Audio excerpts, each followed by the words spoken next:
जनपद की सबसे बड़ी नगरपालिका चमोली गोपेश्वर के में हम लोग इस समय हैं यहाँ पे 11 वार्ड हैं जिसमें लगभग 13,000 मतदाता इस निकाय चुनाव में रहेंगे और जिसको लेकर राष्ट्रीय दलों के भाजपा कांग्रेस के साथ साथ निर्दलीय प्रत्याशी भी मैदान में हैं। हमारे साथ कांग्रेस के अधिकृत प्रत्याशी प्रमोद बिष्ट हैं। उनका जो बचपन है और अपना जो मूल गाँव है गोपेश्वर गाँव है, तो इस गोपेश्वर की नगरपालिका के हर सुख दुख में खड़े रहते हैं। इस गोपेश्वर नगरपालिका की जो समस्याएं हैं उनको भली भांति जानते होंगे।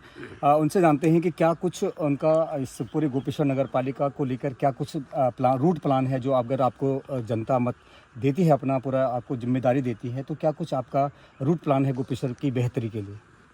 अंशु भाई, सबसे पहले मैं आपको धन्यवाद करूंगा। और जो मेरा रूट प्लान है, जो मेरा विजन है इस नगर के लिए, इस नगर के हम मूल निवासी हैं और जो पीड़ा मुझे इस नगर की है वो शायद ही किसी और को होगी। मैं देखता हूं कि हमारे नगर में सबसे बड़ी समस्या जो पार्किंग की है। ये नगर एक यात्रा पड़ाव से भी जुड़ा है। बहुत सारे यात्री आते हैं, रुकना चाहते हैं, पर वो गोपेश्वर में रुक नहीं पाते हैं। हमारे व्यापारी उनसे कोई लाभ नहीं ले पाते यात्रियों से, क्योंकि पार्किंग की सबसे बड़ी समस्या हमारे नगर में है। दूसरी सबसे बड़ी समस्या हमारे पूरे गोपेश्वर में एक भी चिल्ड्रंस पार्क नहीं है। हमारे जो बच्चे हैं वो सब आज मोबाइल पे ही गेम खेल रहे हैं और सबके आंखों में चश्मे लगे हैं, किसी का पेट बच्चों का बाहर आ गया।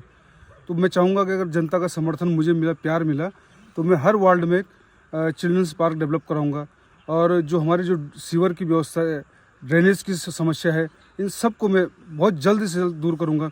और जहाँ जहाँ हो सके छोटे छोटे बारात घर बनाने की मैं पूरा प्रयास करूंगा। हमारे शहर में जो हमारे बच्चे 12वीं पास करते हैं, उसके बाद वो गोपेश्वर में रुकते नहीं, वो सीधे कोचिंग के लिए देहरादून, दिल्ली चले जाते हैं। मेरा प्रयास रहेगा कि अच्छे से कोचिंग सेंटर हम यहाँ पर डेवलप करेंगे, अच्छे लोगों को यहाँ बुलाएंगे ताकि वो हमारे बच्चों को गाइड कर सके। और बहुत सारी समस्याएं गोपेश्वर में हैं, उन सब पे हम प्रयास करेंगे। क्योंकि आप एक स्पोर्ट्समैन रहे हैं और खेल को लेकर अगर चमोली जनपद की बात करें तो यहाँ प्रतिभाओं की कभी कोई कमी नहीं है, लेकिन एक मंच मिलने के, जैसे हमारे मनीष रावत हो गया, मानसी नेगी हो गया, परमजीत हो गया, जो अंतर्राष्ट्रीय स्तर पे अपनी जो प्रतिभा है उसका लोहा मनवा चुके हैं। तो खेल को लेकर, क्योंकि बहुत बड़ा एक सेंटर पॉइंट है गोपेश्वर, अगर खेल को लेकर अगर बात करें तो क्या कुछ आपका प्लान रहेगा कि स्पोर्ट्समैन में हमारे लिए यहाँ प्रतिभाओं की कमी नहीं है, उनको मंच कैसे देने का क्या प्लान रहेगा गोपेश्वर, क्योंकि बहुत बड़ा हब है, शिक्षा का हब, पूरे जनपद की जो लोग हैं, जो बच्चे हैं, वो पढ़ने गोपेश्वर आते हैं। अंशु भाई, शिक्षा के साथ साथ गोपेश्वर खेल का भी बहुत अच्छा हब है। यहाँ पे मनीष है, परमजीत है, मानसी है, ये सब लोग मनीष और परमजीत ओलंपियड हो चुके हैं और कई अर्जुन अवार्ड हमारे चमोली जिले से भी निकले हैं। तो खेल की स्थिति आज ये है कि हमारे पास मात्र एक मिनी स्टेडियम है, और वो मिनी स्टेडियम भी अब मुझे लग रहा है वो स्टेडियम न रह करके भी ऐसी अब कहीं पे कुछ बन गया, कहीं पे कुछ बन गया, कहीं पे इंडोर बनना, कुछ बनना। स्टेडियम नाम की कोई हमारे शहर में कुछ व्यवस्था अब खत्म हो चुकी है।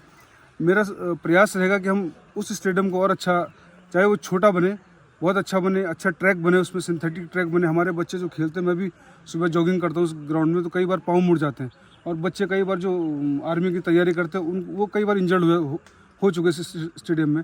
एक फुटबॉलर प्लेयर मेरे सामने, उसका जो 20 ट्रैक के बीच में एक नाली बनी है, उसके अंदर पाँव चला गया था, उसकी पाँव की हड्डी टूट चुकी थी।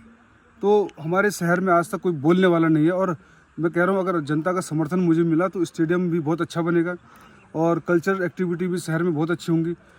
हमारे चिल्ड्रंस पार्क डेवलप होंगे, सीवर की अच्छी व्यवस्था होगी, ड्रेनेज की अच्छी व्यवस्था होगी, और शहर में हम पूरे शहर में CCTV कैमरे लगा देंगे। हमारे शहर में कई चोरी की वारदातें होती है, कई दुर्घटनाएं होती है और पकड़ में कुछ नहीं आता है। 70 के दशक में एक बाढ़ आई थी और उसके बाद गोपेश्वर जो गांव का एक माहौल था वो धीरे धीरे शहर के ओर प्रगतिशील हुआ और आज एक बहुत बड़ा नगर गोपेश्वर बन चुका है।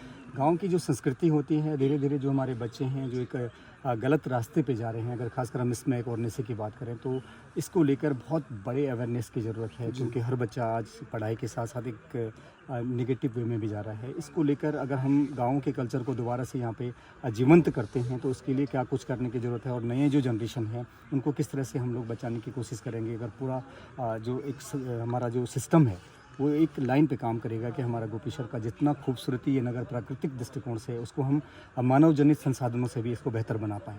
अंशु भाई, अवेयरनेस की जहाँ तक बात है तो 2 चीज़ें हैं। एक तो नशे का है, दूसरा सफाई का है। हम क्या सोचते हैं कि जो हमारे सफाई कर्मी हमारे शहर को साफ सुंदर करते हैं वो हमारे नौकर हैं। अक्सर लोग क्या करते हैं, सफाई कर्मी सफाई करके चले जाता है, हम लोग आते हैं आराम से 10 बजे, ऑफिस टाइम पे दुकान के लिए और सब कूड़ा लेकर के आते हैं और फिर डाल देते हैं, जबकि सफाई कर्मी कूड़ा उठा करके चला गया।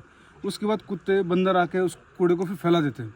हम स्कूलों में जाकर के, घर गली मोहल्लों में जाकर के, गांव-गांव में जाकर के अवेयरनेस का प्रयोग करेंगे, जन जागृति फैलाएंगे कि आप अपना कूड़ा व्यवस्थित जगहों पर रखिए।